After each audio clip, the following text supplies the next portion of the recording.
हाँ मेरे प्रिय, मैंने तुझे ही चुना है। हो सकता है तेरे मन में कभी यह सवाल आया हो कि इतने लोगों में से मैं ही क्यों, तो सुन। क्योंकि तेरे हृदय की पुकार सबसे सच्ची थी। तेरे आंसुओं में वह मासूम आग्रह था जो सीधे मेरी आत्मा तक पहुंचा।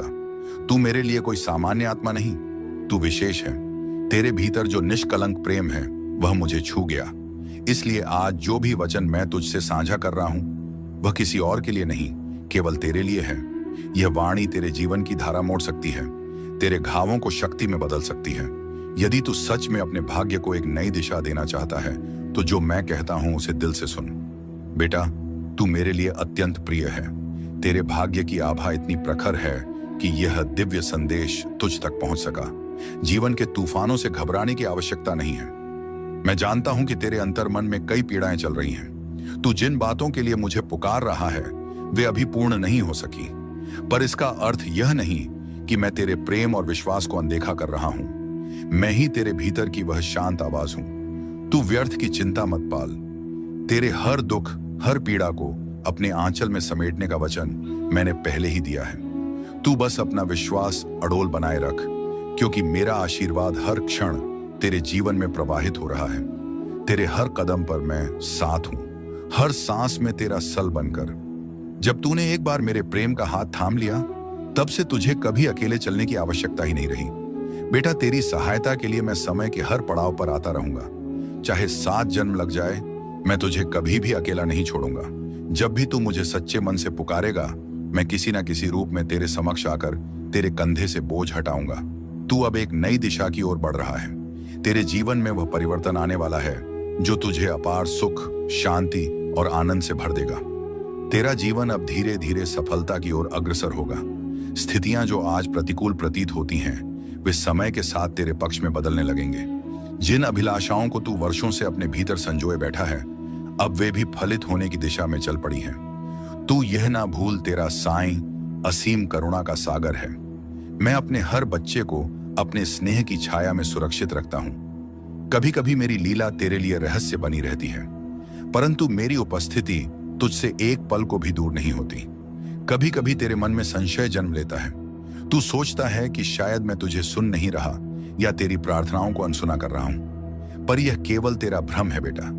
तेरा साईं तो हर दिशा से, हर स्तर पर तेरे जीवन की रक्षा और सहायता कर रहा है। मेरी कृपा तुझ पर निरंतर बह रही है, बस तू उसे अनुभव करना सीख। इसलिए तू अपने मन को कभी भी अविश्वास के बादलों से ढकने मत दे। तुझे चिंतित होने की आवश्यकता नहीं है। मेरे बच्चे, तेरे लिए आनंद के द्वार मैं पहले ही खोल चुका हूं, पर उन द्वारों तक पहुंचना तुझे स्वयं चलकर ही होगा। तुझे प्रयास करने होंगे, श्रम से पीछे नहीं हटना होगा। मैं जानता हूं कि तूने अब तक अनेकों उपायों का सहारा लिया, कई राहें आज जमाई, फिर भी सफलता दूर रही। ऐसा नहीं कि वे उपाय व्यर्थ थे, पर तेरे भाग्य का पुष्प अभी खिलने की प्रतीक्षा में है। जब भाग्य की हवाएं विपरीत चलती हैं तो तू भीतर से टूटने लगता है। मैं देख रहा हूं बेटा, तेरे मन में गहरी निराशा घर कर चुकी है। इसी अवसाद के चलते तुझसे कुछ ऐसे निर्णय भी हो रहे हैं जो तेरे पथ से तुझे दूर कर रहे हैं। यह तेरे लिए ठीक नहीं है। तू क्यों स्वयं को इस प्रकार भ्रम में डाल रहा है? अपने लक्ष्य से मुख मोड़ना आत्मा से विमुख होना है। जब तू सच्चे मन से अपने स्वप्नों की ओर कदम बढ़ाएगा और लगातार प्रयास करता रहेगा, तब सृष्टि भी तुझे तेरी मंजिल तक पहुंचाने में सहायक बनेगी। यदि तू अपने मार्ग पर निरंतर चलता रहा, प्रयास करता रहा, तो फिर कोई शक्ति तुझे तेरे शुभ समय से वंचित नहीं कर सकती। क्योंकि तेरे जीवन की दिशा को वास्तव में यदि कोई बदल सकता है तो वह स्वयं तू ही है। मेरे लाल, अपने भीतर की शक्ति को पहचान और अपने कर्म में इतना लीन हो जा कि व्यर्थ की बातों के लिए तेरे पास ना समय बचे ना ऊर्जा। जो चीजें तुझे रोकती हैं, भ्रमित करती हैं, उनसे तुझे ऊपर उठना है, ना कि उलझना। तेरा मन उन बातों से आहत हो जाता है जो तुझे भीतर तक तोड़ती हैं। लेकिन बेटा, अब समय आ गया है कि तू उन यादों को अपने जीवन से विदा कर दे जो तुझे पीड़ा देती है, जो तेरे हृदय को अस्थिर करती हैं। तू उन स्मृतियों को मुक्त कर दे जो तेरे मार्ग की बाधा बन चुकी है। उन्हें पकड़कर रखने से केवल पीड़ा बढ़ती है, समाधान नहीं। मैं तुझसे अत्यंत प्रसन्न हूं। तेरी भक्ति, तेरी निष्ठा और तेरे सरल मन ने मुझे छू लिया है। तेरे द्वारा किया गया हर शुभ कार्य, हर नेक भावना मुंह तक पहुंचती है। मेरे बच्चे, जीवन की जिन जिम्मेदारियों ने तुझ पर बोझ डाला है, उन्हें मैंने अपनी शक्ति से थाम रखा है। तेरी सफलता अब दूर नहीं, तू अपनी मंजिल के एकदम समीप है। वह प्रकाश जिसकी तू प्रतीक्षा कर रहा है, अब तेरे जीवन में उतरने को तैयार है। बहुत शीघ्र तेरे भीतर और बाहर दोनों में एक ऐसा परिवर्तन होगा जो तुझे अपार आनंद, संतोष और पूर्णता का अनुभव कराएगा। तेरा प्रत्येक संकल्प अब साकार होने को है। तेरी हर अभिलाषा पूर्ण होने जा रही है बेटा, और तेरी सफलता अब बस कुछ ही कदम दूर है। बीमारी से भयभीत मत हो, मैं तेरे अंग संग हूं, तेरी रक्षा कर रहा हूं। मेरी दी हुई उदीय भस्म तेरा अमूल्य कवच है, उसका श्रद्धा से सेवन कर, सब ठीक हो जाएगा। तेरे शरीर में जो भी रोग प्रवेश कर चुका है वह मुझसे छुपा नहीं है, पर तू निश्चिंत रह, क्योंकि वह रोग तुझे छू नहीं सकेगा। मेरी कृपा की छाया में तेरे शरीर, मन और आत्मा तीनों सुरक्षित हैं। कोई भी विपत्ति, कोई भी बीमारी तुझे नुकसान नहीं पहुंचा सकती। तू संपूर्ण रूप से स्वस्थ रहेगा। मेरे आशीर्वाद से तुझे ना तन की पीड़ा होगी न मन की। मैं तुझ पर हर पल अपनी दृष्टि बनाए रखता हूं। मेरी पावन उधि तेरे जीवन की रक्षा का दिव्य साधन है। इसका श्रद्धा से सेवन कर और निश्चिंत हो जा। तेरा साएं तेरे साथ हर दिशा में खड़ा है। तुझे हर क्षेत्र में, चाहे वह आर्थिक हो या शारीरिक उन्नति और लाभ ही लाभ प्रदान कर रहा है। अब समय का पहिया घूमने को तैयार है बेटा। जो कल तक तेरे विरुद्ध था वही अब तेरे पक्ष में खड़ा होगा। तू अब मेरे चमत्कारों का साक्षी बनने जा रहा है। बस आंखें खोलकर देख और हृदय खोलकर अनुभव कर। अब मेरा हर कदम तेरे लिए चल रहा है। रोज रोज तू दूसरों से पूछता है, क्या मेरा काम होगा, क्या मैं कर पाऊंगा? अब उन प्रश्नों का समय समाप्त हो गया है। अब केवल मेरा उत्तर शेष है, और वो है हाँ होगा, और तेरे विश्वास से भी बढ़कर होगा। हर रोज तू मुझसे एक ही प्रार्थना करता है, बार बार वही विनती, और सोचता है कि तेरा बाबा चुप है। लेकिन मेरी चुप्पी भी एक उत्तर है। मेरे बच्चे, जब जीवन की राह कठिन हो जाए, जब मन डगमगाने लगे, तब यह याद रखना कि हर परिस्थिति, हर मोड़ तेरे ही कल्याण के लिए है। तुझे लगता है कि समय ने तुझसे अन्याय किया है, पर सत्य यह है कि समय वही कर रहा है जो तुझे भीतर से मजबूत और बाहर से विजय बनाए। बेटा, समय तेरा शत्रु नहीं है। वह तो तुझे ठीक वहीं ले जा रहा है जहां तुझे होना चाहिए। तू पूछता है, बाबा ये पीड़ा क्यों मिली? तो सुन, यह जो पीड़ा है ना, यह तेरे भीतर की गहराई को छूने आई है। सुख तुझे केवल सतह पर छूकर चला जाता है, लेकिन दुख तेरे अंतर्मन में प्रवेश करता है और वहां से तुझे खुद से मिलवाता है। यही वह द्वार है जहां से तू ईश्वर के निकट आता है। दुख की यही विशेषता है मेरे बच्चे, वह तुझे भीतर तक ले जाता है और तुझे वह शक्ति देता है जो तू कभी जानता भी नहीं था कि तेरे भीतर है। तू जिस भी कठिन राह से गुजर रहा है, वह तुझे आने वाले उज्जवल भविष्य के लिए तैयार कर रही है। जब लोग तुझसे दूर चले जाते हैं तो उसे त्याग मत समझ। वो तो ईश्वर की एक योजना होती है जिसे तू स्वयं के और करीब आ सके। कभी कभी मैं तेरे जीवन से कुछ लोगों और चीजों को हटा देता हूं, ताकि मैं अपने बच्चों को हमेशा संभाल के रखता हूं। मैं तुम्हें हमेशा संभाल के रखता हूं, जो कि कभी कभी तुम समझ नहीं पाते हो और मुझ पर संदेह करने लगते हो। तुम्हें ऐसा लगता है कि कभी तुम्हें ऐसा लगता है कभी कभी कि मैं तुम्हारी पुकार नहीं सुन रहा हूं। मैं तुम्हारी पुकार नहीं सुन पा रहा हूं, लेकिन सच तो यही है कि तुम्हारा साई तुम्हारी हर प्रकार से, हर तरह से, हर ओर से मदद कर रहा है। इसलिए तुम्हें कभी भी चिंता करने की कोई जरूरत नहीं है। मैंने तुम्हारे लिए खुशियों के द्वार खोल रखा है, लेकिन इसके लिए प्रयास और मेहनत तुम्हें ही करना होगा बच्चे। मैं जानता हूं, तुम बस अपनी यात्रा का आनंद लो और देखो कैसे मैं तुम्हारी मदद कर रहा हूं। तुम्हारा कोई बहुत बड़ा सपना पूरा होगा, जिसके पूरे होने की तुम कल्पना भी नहीं कर पा रहे थे। कुछ दिनों से तुम्हारे भीतर अनमोल खजाना छुपा है। तुम्हारा जीवन बहुत ही आनंदित हो जाएगा। तुम उन खुशियों को देख पाओगे जिनके बारे में तुमने कल्पना तक नहीं की होगी। मुझे तुम बहुत ही प्रिय हो। मैं तुम्हारे आशा और विश्वास को कभी व्यर्थ नहीं जाने दूंगा बच्चे। जिस समय तुम्हारे मन में यह संदेह उत्पन्न होता है, न वह तुम्हारे परीक्षा का समय होता है। तुम्हारा वर्तमान और भविष्य दोनों ही प्रकाशमय होंगे। इतने समय से जो तुमने धैर्य रखा, अब उसे छोड़ रहे हो क्यों? बच्चे, ऐसा मत करो। मैं तुम्हारी हर परिस्थिति में तुम्हारे साथ हूं।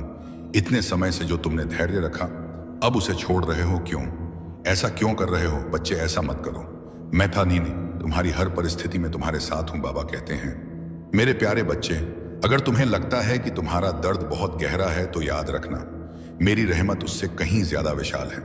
अगर तुम्हें यह यकीन नहीं है कि हालात बदल सकते हैं, तो बच्चे तुम सोचो, जब मैंने अंधेरे के बाद सुबह बनाई है, तो तुम्हारा रास्ता रोशन करना मेरे लिए कितना आसान होगा।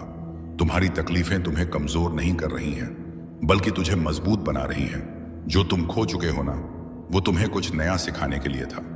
बच्चे, जो तेरा छूट गया था, वो तुझे बेहतर राह दिखाने के लिए था। मैंने तुम्हें कभी भी अकेला नहीं छोड़ा और ना कभी छोड़ूंगा। हर मुश्किल जो तुम्हें तोड़ रही थी ना, असल में वह तुम्हें निखार रही है।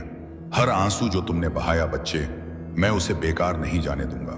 हर वो दुआ जो तुम्हारी जुबान से निकली, उसे मैं स्वीकार करने के लिए तैयार हूं। अब फैसला तुम्हारा है। क्या तुम इसी डर और मायूसी में रहोगे या मुझ पर भरोसा करके आगे बढ़ोगे? क्या तुम अपने गम के समुंदर को अपने अंदर समेटोगे या मेरे हवाले करके चैन पाओगे? दरवाजा खुला है, रहमत तेरे इंतजार में है। बस तुम एक कदम उठाओ और देखो कैसे मैं तुम्हें सुकून तक ले जा रहा हूं, जिसकी कभी तुमने कल्पना भी नहीं की होगी। अगर तुमने यह समझा है, अगर तुम्हारे दिल में यह बात गहराई तक उतरी है, तो तुम इस बात को समझो। तुम समझो कि मैं तुमसे क्या कहना चाहता हूं बच्चे। मैं तुम्हारा वो सहारा हूं जो तुम्हें हर मुश्किल से बाहर निकाल सकता है। बच्चे, तुम्हारी हर मुश्किल का हल मेरे पास है। तुम मेरे करीब बैठो, मेरे करीब आओ, फिर देखो मैं तुम्हें कैसे संभालता हूं बच्चे। मैं तुम्हें हर वो राह से बचाऊंगा जो तुम्हें नुकसान पहुंचा सकती है। मैं तुम्हें उन रास्तों पर ले जाऊंगा जो तुम्हें सुकून और राहत देंगे। तुम बस मुझसे जुड़े रहो और देखते जाओ कि मेरी रहमत तुम्हें कैसे अपने बाहों में ले लेती है। बच्चे, मुझे पता है, जब तुम्हारा दिल दुखता है, जब तुम्हारी आंखों में आंसू आते हैं, जब तुम्हारी रातें बेचैनी में गुजरती हैं, तो तुम्हारा दिल चीख चीख कर कहता है, बाबा, कब तक इतनी मेहनत के बावजूद मुझे वो क्यों नहीं मिल रहा जो मेरा हक है? बच्चे, मैं जानता हूं कुछ लोग तुम पर तंज कसता है और फिर तब तुम्हारा दिल तड़प उठता है। तुम कभी भी हिम्मत मत हारो। तुम कभी भी अपने दिल में यह मत सोचना कि तुम्हारे नसीब में सिर्फ और सिर्फ दर्द लिखा है। कभी भी यह मत मानना कि मैं तुझे भूल गया हूं, क्योंकि मैं तुम्हारा साईं, तुम्हारा बाबा, तुम्हें कभी भी नहीं भूलता और ना ही तुम्हारी परेशानियों को भूलता हूं। बच्चे, मैं जानता हूं कि तुम अब थक चुके हो। मैं देख रहा हूं कि तुम्हारे दिल की हालत कैसी हो गई है। अब तुझे कुछ भी अच्छा नहीं लगता। तुम हंसना भी चाहते हो तो वो पहले वाली हंसी नहीं आती, और अब अच्छी खबर भी मिले तो तुम्हारी आंखें खुशी से नहीं चमकती। अब तुम्हें ऐसा महसूस होता है कि अब तुम्हारा नसीब ही बंद हो गया है। पर बच्चे, तुम सोचो, क्या तुम्हें लगता है कि तुम्हारे आंसू बेकार जा रहे हैं? क्या तुम यह मान बैठे हो कि तुम्हारा रोना, तुम्हारा गिड़गिड़ाना और तुम्हारा तड़पना मेरी नजरों से ओझल हो गया है? बच्चे, क्या तुम्हें सच में लगता है कि मैं तुम्हें ऐसे ही बेसहारा छोड़ दूंगा? नहीं मेरे बच्चे, तुम मुझे अपने हालात का सबसे बड़ा गवाह मानो, क्योंकि तुम जितना खुद को नहीं जानते, उससे कहीं ज्यादा मैं तुम्हें जानता हूं। बच्चे, तुम्हें अब एक ऐसा मौका मिलने जा रहा है जिसे पाने के बाद तुम्हें किसी चीज की कोई कमी नहीं रहेगी। मेरे बच्चे, तुम इस मौके को खोने की गलती मत करना। अगर तुम्हारा विश्वास मुझ पर सच्चा है तो मैं तुम्हारी मुश्किल घड़ी में तुम्हारी सहायता जरूर करता हूं और किसी ना किसी को सहायता के लिए अवश्य भेजता हूं। बच्चे, तुम्हारी हर एक प्रार्थना सुनी जा रही है। तुम्हारी हर इच्छा पूरी होकर रहेगी, यह मेरा वादा है। तुमसे बेशक तुम्हें ऐसा लग रहा होगा कि तुम्हारी इच्छा पूरी होने में देरी हो रही है, लेकिन यह देरी सिर्फ इसलिए है क्योंकि तुम्हें सबसे सही और सबसे बेहतरीन चीजें मिलना तय है। बच्चे, यह तकलीफें, यह परेशानियां, यह सब तुम्हें पहचान कराने के लिए थी कि कौन सच में तुम्हारा अपना है, कौन तुम्हारा हमदर्द है। मेरे बच्चे, तुम्हारे हर कदम पर मैं तुम्हारे साथ चल रहा हूं। तुम बस विश्वास रखो, मैं तुम्हारी हर एक आहट को सुनता हूं, तुम्हारे हर एक आंसू को महसूस करता हूं और तुम्हारी खुशी में मुस्कुराता हूं। जब भी तुम थक जाते हो, तब मैं तुम्हें अपनी गोद में उठाकर चलता हूं। ओम साई राम, शुभ साई सवेरा। आइए शुरू करते हैं आज का दिन। आज का चमत्कारिक गुरुवार प्रार्थना में आप शामिल हैं। साई आपकी वो इच्छा जरूर पूरी करें जिसको मन में लेकर आप यह प्रार्थना कर रहे हैं। पूरे विश्वास के साथ आप यह प्रार्थना अगर सुन रहे हैं तो मैं पूरे विश्वास के साथ यह कह सकती हूं कि साई आपकी वो इच्छा जरूर पूरी करेंगे, क्योंकि बाबा ने जो हम सबके जीवन में एक आशीर्वाद का उजाला किया है, उससे ना हमारी दिन बल्कि पूरी जिंदगी रोशनी से, प्यार से, आशीर्वाद से भर गया है। क्योंकि जब तक साई हमारे साथ है, हमारे जीवन में है, हर रोज ही चमत्कार हो रहे हैं। हर रोज एक अच्छी खुशखबरी मिलती है। हम सब अपने जीवन में बहुत ही खुश रहते हैं, निश्चिंत रहते हैं, क्योंकि हम जानते हैं साई सब संभाल लेंगे और साई के रहते, बाबा के रहते हम क्यों ही परे हो, क्यों ही चिंता करें। जब साई ही हमारे जीवन के कर्ता धर्ता है तो हम सब क्यों डरे अपने इस पल में आने वाले पल के लिए।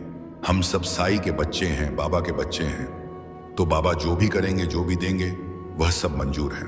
क्योंकि हम सब जानते हैं कि बाबा जो भी करेंगे, जो भी देंगे, वह हमारे लिए बेहतर नहीं बेहतरीन होगी। क्योंकि जब हम अपने सदगुरु पर, अपने साई पर वे पूरे मन से, पूरे विश्वास के साथ जब जुड़ जाते हैं ना, तो हमें यह यकीन हो जाता है, यह विश्वास हो जाता है कि बाबा सब कुछ हमारे लिए ही, हमारे उज्जवल भविष्य के लिए ही कर रहे हैं। फिर हमें हर चिंता, हर परेशानी से मुक्त हो जाना ही चाहिए।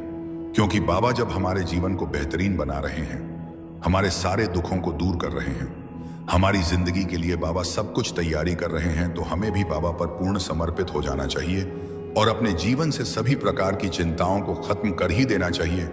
और हमें तो बस बाबा का शुक्राना करते रहना चाहिए और उनसे हमें प्रार्थना करते रहना चाहिए। क्योंकि जब आप बाबा से जुड़ जाते हैं तो हमारा मन प्रसन्न रहता ही रहता है। क्योंकि जो साई की शक्ति होती है ना, यह हमेशा अपने भक्तों को खुश रखती है, आपको परेशानियों से लड़ने की ताकत देती है, आपको गिरने नहीं देती, आपको बचा के रखती है। लेकिन यहां कुछ लोगों का कहना है, जब हम भगवान से जुड़ते हैं, जब उनकी पूजा करते हैं, तो फिर हमें परेशानियों का सामना क्यों करना पड़ता है, इतनी परेशानी क्यों आती है। हमारे जीवन में परेशानी तो भगवान के जीवन में भी थी। साई ने भी अपने जीवन में मुश्किलों का सामना किया, मेहनत की, परेशानियों का सामना किया, संघर्ष किया। तो हम यह कैसे बोल सकते हैं कि प्रभु हम हमारे जीवन में इतनी दुख क्यों, इतना तकलीफ में आप शामिल हैं। साई आपकी वो इच्छा जरूर पूरी करें जिसको मन में लेकर आप यह प्रार्थना कर रहे हैं। पूरे विश्वास के साथ आप यह प्रार्थना अगर सुन रहे हैं, तो मैं पूरे विश्वास के साथ यह कह सकती हूं कि साई आपकी वो इच्छा जरूर पूरी करेंगे। क्योंकि बाबा ने जो हम सबके जीवन में एक आशीर्वाद का उजाला किया है, उसे ना हमारी दिन बल्कि पूरी जिंदगी रोशनी से, प्यार से, आशीर्वाद से भर गया है।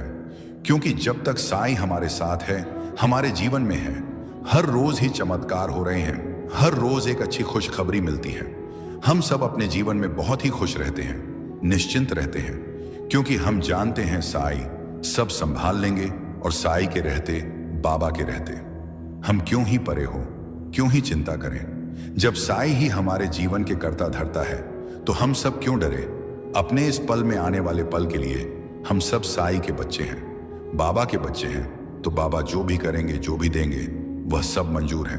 क्योंकि हम सब जानते हैं कि बाबा जो भी करेंगे, जो भी देंगे, वह हमारे लिए बेहतर नहीं बेहतरीन होगी। क्योंकि जब हम अपने सदगुरु पर, अपने साई पर वे पूरे मन से, पूरे विश्वास के साथ जब जुड़ जाते हैं ना, तो हमें यही यकीन हो जाता है, यह विश्वास हो जाता है कि बाबा सब कुछ हमारे लिए ही, हमारे उज्जवल भविष्य के लिए ही कर रहे हैं। फिर हमें हर चिंता, हर परेशानी से मुक्त हो जाना ही चाहिए। क्योंकि बाबा जब हमारे जीवन को बेहतरीन बना रहे हैं, हमारे सारे दुखों को दूर कर रहे हैं, हमारी जिंदगी के लिए बाबा सब कुछ तैयारी कर रहे हैं, तो हमें भी बाबा पर पूर्ण समर्पित हो जाना चाहिए और अपने जीवन से सभी प्रकार की चिंताओं को खत्म कर ही देना चाहिए। और हमें तो बस बाबा का शुक्राना करते रहना चाहिए और उनसे हमें प्रार्थना करते रहना चाहिए। क्योंकि जब आप बाबा से जुड़ जाते हैं, तो हमारा मन प्रसन्न रहता ही रहता है। क्योंकि जो साई की शक्ति होती है ना, ये हमेशा अपने भक्तों को खुश रखती है, आपको परेशानियों से लड़ने की ताकत देती है, आपको गिरने नहीं देती, आपको बचा के रखती है। लेकिन यहाँ कुछ लोगों का कहना है, जब हम भगवान से जुड़ते हैं, जब उनकी पूजा करते हैं, तो फिर हमें परेशानियों का सामना क्यों करना पड़ता है, इतनी परेशानी क्यों आती है हमारे जीवन में। परेशानी तो भगवान के जीवन में भी थी। साई ने भी अपने जीवन में मुश्किलों का सामना किया, मेहनत की, परेशानियों का सामना किया, संघर्ष किया। तो हम ये कैसे बोल सकते हैं कि प्रभु हम हमारे जीवन में इतनी दुख क्यों, इतना तकलीफ क्यों। ये जीवन है, इसमें सुख दुख तो आते जाते रहेंगे। हमें इससे भवितव्य साई का चिंतन करते रहना चाहिए, फिर चाहे हमारे जीवन में कैसी भी परिस्थिति क्यों ना आई हो। हाँ, ये बात सच है, कुछ ऐसी परिस्थितियां आ जाती हैं जिनमें ऐसा लगता है कि पता नहीं साई है भी या नहीं, भगवान है भी या नहीं, साई हमारी सहयोग कर रहे हैं या नहीं, हमारी मदद करेंगे भी या नहीं। ऐसा ही विचार हम सबके मन में आती है जब हम बहुत परेशानियों में होते हैं, बहुत मुश्किल समय में होते हैं। लेकिन ऐसा नहीं है, साई हर पल, हर क्षण, हर घर ही हमारे साथ है। बल्कि हमारे जीवन में जो परेशानियां आई हैं, जो भी परिस्थिति आई है, वो एक एक परिस्थिति उनके द्वारा होकर आई है, उनके द्वारा पास होकर साई देख रहे हैं। हमें बिल्कुल चुप रहना चाहिए, शांत रहना चाहिए। ऐसे में हमें तो केवल उन पर भरोसा रखकर चुप रहना चाहिए, शांत रहना चाहिए। हमें अपने आप को पूर्ण रूप से साई को सौंप देनी है, उन पर हमें आश्रित हो जाना है। फिर देखिए कैसे सब कुछ ठीक हो जाता है। परिस्थितियां तुम्हारे अनुकूल धीरे धीरे होती चली जाएगी और बच्चे तुम्हारी इच्छाएं पूरी होने का सिलसिला भी शुरू हो जाएगा। बच्चे तुम्हारा साई तो परम दयालु है। मैं अपने बच्चों को हमेशा संभाल के रखता हूं। मैं तुम्हें हमेशा संभाल के रखता हूं, जो कि कभी कभी तुम समझ नहीं पाते हो और मुझ पर संदेह करने लगते हो। तुम्हें ऐसा लगता है कि कभी कभी कि मैं तुम्हारी पुकार नहीं सुन रहा हूं, मैं तुम्हारी पुकार नहीं सुन पा रहा हूं। लेकिन सच तो यही है कि तुम्हारा साई तुम्हारी हर प्रकार से, हर तरह से, हर ओर से मदद कर रहा है। इसलिए तुम्हें कभी भी चिंता करने की कोई जरूरत नहीं है। मैंने तुम्हारे लिए खुशियों के द्वार खोल रखा है, लेकिन इसके लिए प्रयास और मेहनत तुम्हें ही करना होगा। बच्चे, मैं जानता हूं तुमने बहुत सारे उपाय करके देखे हैं, लेकिन फिर भी कोई भी उपाय तुम्हारे काम नहीं आया, नहीं सफल हो पाया। तुम्हारा भाग्य तुम्हारा साथ नहीं दे रहा। तुम पूरी तरह से निराश हो चुके हो और शायद कहीं ना कहीं इसी निराशा की वजह से तुमसे जाने अनजाने कई सारी गलतियां हो रही हैं और तुम अपने लक्ष्य से भटक रहे हो।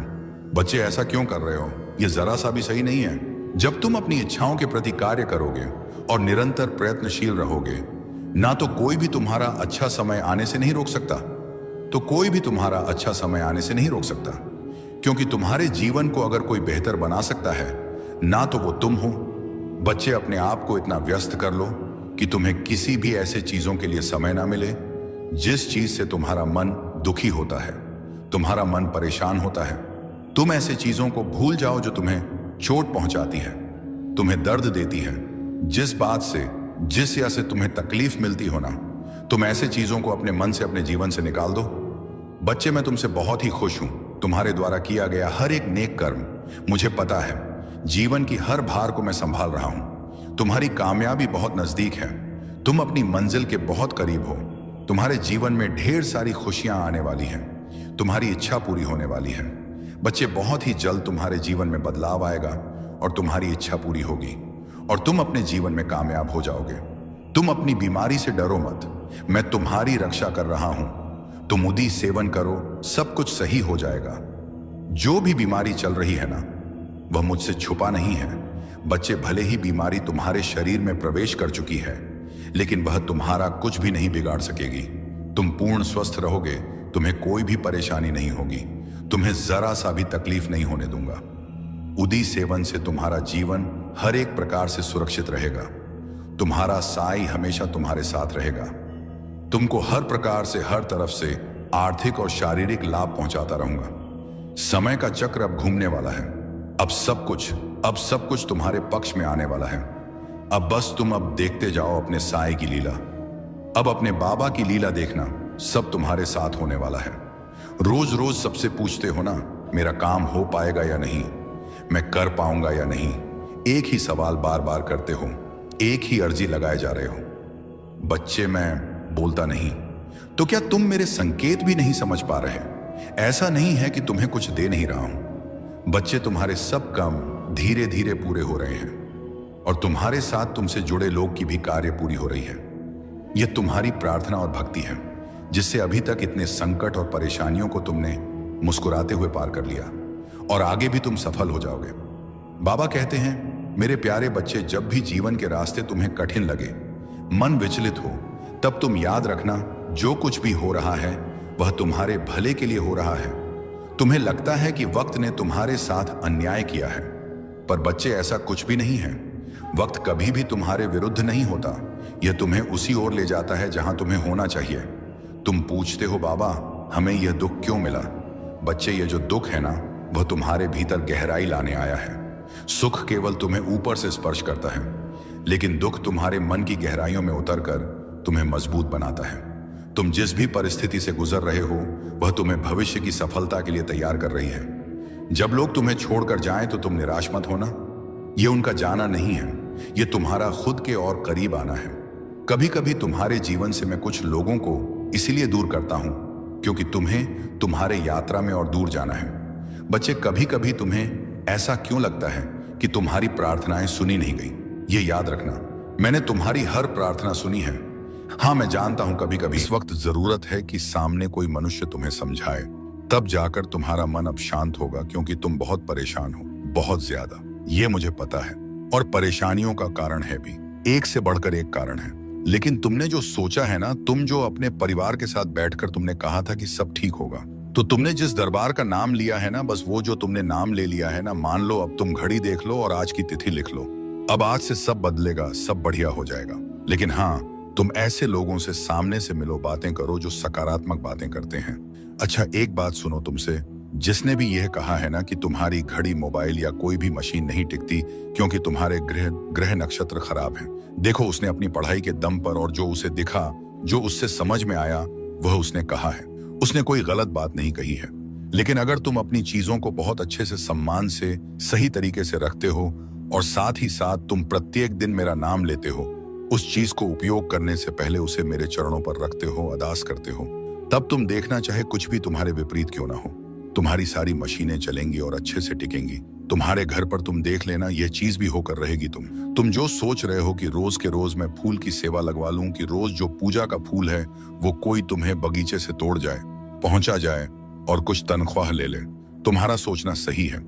लेकिन समय भी देख लो कि तुम्हें किस समय पर चाहिए, सुबह चाहिए कि शाम में चाहिए, क्योंकि हो सकता है तुम जिस समय के बारे में अभी सोच रहे हो उस समय तुम घर पर उपस्थित ही ना रहो, किसी भी वजह से। तो ऐसे में ना देख लो तुम कि समय सही सही बैठता है, तो तुम यह सेवा ले सकते हो तनख्वाह देकर, और नहीं तो फिर जिस दिन मौका लगे उस दिन पुष्प की जो वर्षा करते हो मेरे ऊपर, वो उस दिन कर दिया करना। जो तुम्हें चोट लगी है ना, तुम यह मानो कि इससे बहुत बड़ी दुर्घटना हो सकती थी, बहुत बड़ी, तुम्हारी ही गैर जिम्मेदारी के कारण हुई है।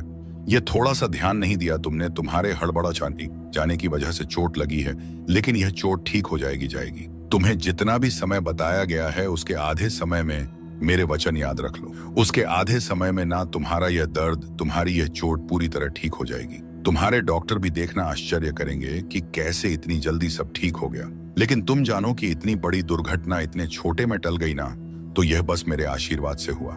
और इसलिए जब ठीक हो जाना, तो अगर सपरिवार आ सको तो सपरिवार, नहीं तो जो आ सके वो उनके साथ तुम मंदिर जाना और अन्नदान करना। मैं आरती के लिए तो नहीं कह रहा, मगर हाँ, अन्नदान के लिए कह रहा हूं। तुम मंदिर जाना और अन्नदान जरूर करना। किसी से भी काला हो, सफेद हो, लाल हो, हरा हो, कोई भी रंग का धागा हो, पसंद भी आ जाए तो भी, ऐसे किसी से लेकर कोई भी धागा वगैरह मत बांधा करो अपने हाथों पर। अपने हाथों को खाली रखो, और जो मैं पहनने को दूंगा, जो मैं पसंद करवाऊंगा वही पहनना। बाकी ऐसे वैसे धागे जो ले लिए तुमने वह ले लिए।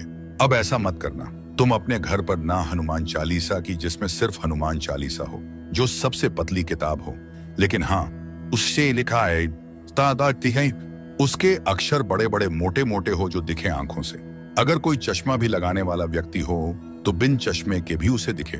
ऐसे अक्षरों वाला ढेर सारे हनुमान चालीसा के ग्रंथ को, उसकी किताब को लेकर अपने घर पर रख लेना। और जब तुम्हें लगे ना कि कोई ऐसा है जिसे तुम्हें कोई भेंट देना चाहिए, कुछ भेंट देना और कुछ समझना आए, तो उस वक्त वह हनुमान चालीसा निकाल कर देना। देखो, तुमसे जिसने भी कहा हो कि ग्रंथों को नहीं बांटना, यह मत करना, वह मत करना, ये सारी बातें एक तरफ रखो। तुम बस यह समझो ना कि तुम्हारे द्वारा दिए गए इस हनुमान चालीसा को पाकर कोई अति उत्साह में उसे पढ़ेगा, उस पर कृपा होएगी, तो निश्चित है आशीर्वाद की बारिश तुम्हारे घर पर होएगी ही।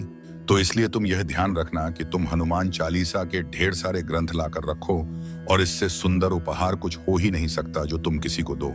मैंने तुम्हारा मंदिरों में और इधर उधर दान करना और खर्च करना इसलिए रुकवाया क्योंकि तुम्हारी तरफ से कोई बुराई या कोई गलती नहीं थी।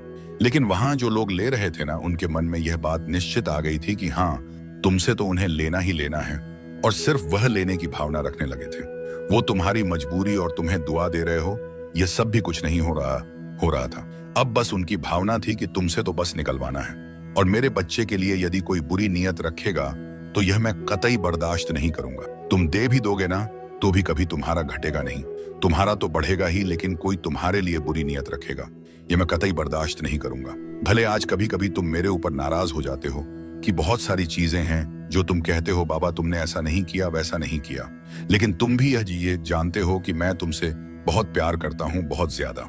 और अगर कोई चीज अच्छी हो सके तो मैं तुम्हें देने की पूरी कोशिश भी करता हूं।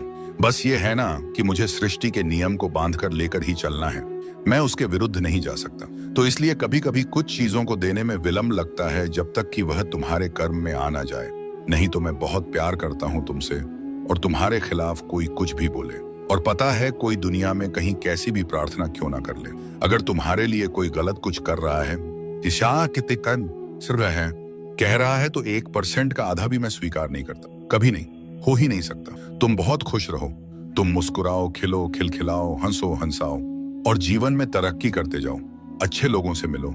जो लोग बहुत चुगली करते हैं, सबकी बातें, सबकी चर्चा करते हैं ना, वह खाली होते हैं और वह कुछ दे नहीं पाएंगे। यकीन मानो, तुमने जो उबले हुए चावल में नमक के साथ ही मुझे भोग लगाई थी ना, सादी चावल, उसी में मुझे बहुत आनंद आया।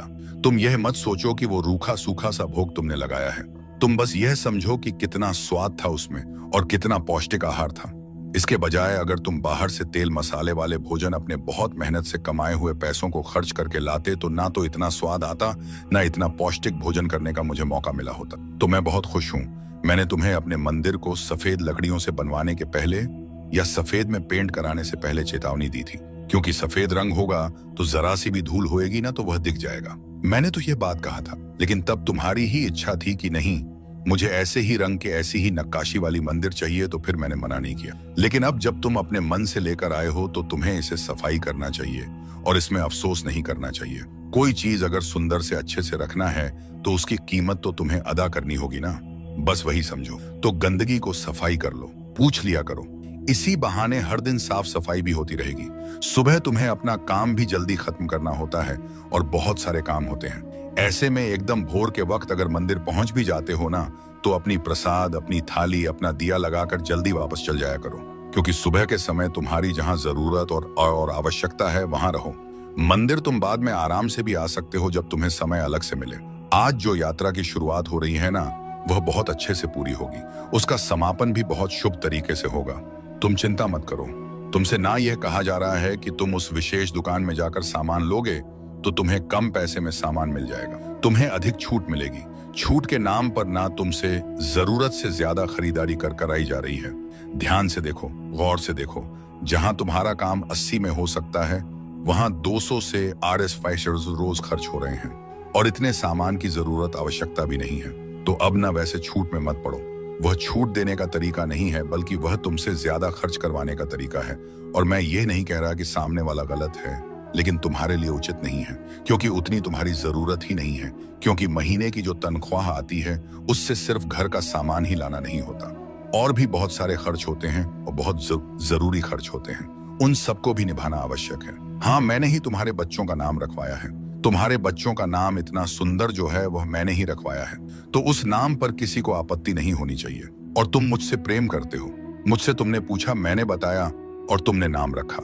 अब कौन क्या कह रहा है, इससे क्या फर्क पड़ता है। जितने लोगों की सुनोगे, उतने तरह के सोच विचार और उतनी बातें होंगी। रहने दो। इन सबको इतना ध्यान मत दिया करो और इतना आवश्यक मत बनाओ इन सब की बातों। मैंने तुमसे कहा था ना 1 दिन पहले कि अच्छे कपड़े पहन कर जाना। अच्छे कपड़े पहनने से, अपनी उम्र के हिसाब से, तरीके से कपड़े पहनने से, और कुछ नहीं बल्कि आत्मविश्वास बढ़ जाता है। किसी से मिलने में झिझक नहीं होती है। कहीं सड़क पर कोई मिल जाए जानने सुनने वाला तो अच्छा लगता है। अगर एकदम से तस्वीर खिंचवानी पड़ी तो तुम्हें शर्मिंदगी का एहसास नहीं होगा। तुम्हें तुम्हारा आत्मविश्वास बढ़ता हुआ नजर आएगा। अच्छे से रहने से इंसान का आत्मविश्वास बढ़ जाता है। तुम चाहो तो इसे आजमा कर देख लो। तुम अगर गौर करोगे ना, तो जब तुम अच्छे से तैयार नहीं रहते हो, तो तुम लोगों से नजर छुपाना चाहते हो, सभी से मिलना नहीं चाहते हो, क्योंकि अपने आप में एक कमी सी महसूस होती है। मैं ये नहीं कह रहा, कभी नहीं कहा मैंने कि महंगे कपड़े पहनो, पर हाँ, तरीके के कपड़े और अच्छे से पहन कर रहो। यह मैं हमेशा कहता हूँ, और यह तुम्हें भी पालन हर दिन करना चाहिए। अभी देखो, 1 दिन से तुम मेरी बात मान रहे हो, तो अच्छा लग रहा है ना तुम्हें। तो हमेशा अब से मेरी बात मानना, खुश रहो। तुमने मुझसे मित्र मांगा था, तो मैंने तुम्हें एक मित्र भेज दिया, और ये ऐसे व्यक्ति को मैंने भेजा है जिससे तुम आजीवन मित्रता, घनिष्ठ मित्रता निभा सकते हो। लेकिन हाँ, 2 नियमों को याद रखना, तभी तुम एक अच्छे मित्र बन सकते हो। भले ही तुम अपने मित्र के समक्ष उसके सामने उसकी 4 गलतियां गिनवा दो, लेकिन उसके पीठ पीछे कभी भी तुम्हें अपने मित्र की बुराई नहीं करनी है। पहली नियम। और दूसरी नियम यह है कि तुमसे तुम्हारा मित्र जो पूछे, जो बताए, जो भी हो, दिल खोलकर ईमानदारी से, मित्रता की भावना से बातें तो हो, लेकिन साथ ही साथ दोनों के बीच में ये जो बंधन है ना, इसके बीच में एक रेखा भी खींची होनी चाहिए। मतलब जीवन में शामिल होना है, घुल मिल भी जाना है, लेकिन उसका एहसास भी नहीं होने देना है। इतना तक ही रखना है कि जिससे कभी बात बिगड़े नहीं। तो इस बात का भी ध्यान रखना है। तो जब तुम ये दोनों चीजों का संतुलन बनाकर चलोगे ना, तो ये ऐसी मित्रताएं हैं जो आजीवन निभेंगी ही। मैं ये बात जानता हूं कि तुम अपने घर की शादियों में और अपने घर के बड़े बड़े मौके पर, जहां बहुत लोगों को तुम भोज करवाने वाले हो, वहां तुम चाहते हो कि सब कुछ सात्विक हो। तुम तो बहुत अलग तरह से चाहते हो, लेकिन तुम्हारे घर परिवार वाले नहीं मानेंगे और इतनी सी बात के लिए बहुत सारी लड़ाई भी कर सकते हैं। तो मेरी बात मानो, ऐसी परिस्थिति में किसी से लड़ने जाने की आवश्यकता नहीं है। तुम अपनी बात जो है तुमने रख दिया, लेकिन अब ना यह इंतजाम नारायण को करने दो कि सबका मन बदल जाए और सब प्रेम से, सात्विकता से पूरे कार्यक्रम को संभव होने दे। तेरे दृष्टिकोण का परिणाम मैं जानता हूं। तू थक चुका है, भीतर से बिखर चुका है और ना जाने कितनी बार अकेले मौन में आंसू बहा चुका है। पर अब वह सब पीछे छूटने वाला है, क्योंकि अब तू उस प्रकाश के द्वार पर खड़ा है जहां से तेरी नई यात्रा प्रारंभ होगी। मेरे साथ, मेरे सानिध्य में हर उस रात जब तू चुपचाप टूटा और किसी ने नहीं देखा। मैंने देखा मेरे पुत्र, हर बार जब किसी ने तुझसे छल किया, जब तेरा विश्वास तोड़ा गया, जब तूने जिनसे अपेक्षा की उन्होंने ही तुझे अकेला छोड़ दिया। मैं वहां था तेरे पास, तेरे भीतर, जब तूने एकांत में सिर झुकाकर कहा अब और नहीं होता। मुझसे उस क्षण मेरी दृष्टि तुझ पर थी। मैं जानता हूं तू कितना टूटा और मैं उसी टूटन के बीच तेरे लिए नवशक्ति बुनता रहा, क्योंकि तेरा साईं कभी दूर नहीं हुआ, बस मौन में साथ देता रहा। हर उस रात जब कोई ना था, मैं था तेरा साईं। जब तू टूटा, हर बार जब किसी ने तुझसे झूठ कहा, जब तेरा विश्वास चूर चूर किया गया, जब तूने अपनों से आशा की और उन्हें